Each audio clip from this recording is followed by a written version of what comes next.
for today is operation on rational number dissimilar. Operation on rational numbers dissimilar. So here's the formula. A over B plus C over D.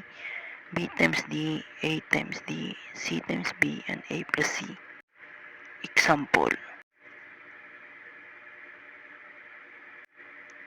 2 over 5 plus 1 over 4 equals, to get the denominator, times the denominator. 5 times 4 equals 20. So ngayon, nakuha na natin ang denominator, which is 20. 4 times 5 equals 20. To get the numerator, cross multiply. 2 times 4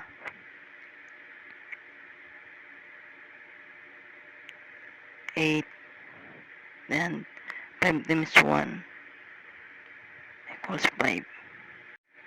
Ngayon, nakuha na natin ang numerator. So, 8 plus 5 equals 13. Then, copy the denominator. Ang kailangan lang natin gawin dito sa dissimilar is the denominator will be the same. Example number 2. 2 over 3 minus 1 over 2.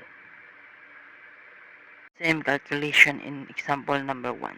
Times the denominator, 3 times 2 over 6. Ngayon, nakuha na natin ang denominator. So, we use cross multiply. 2 times 2 equals 4.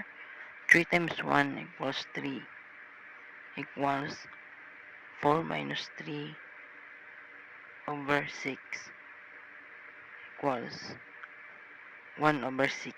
Same lang. Copy the denominator and subtract the numerator.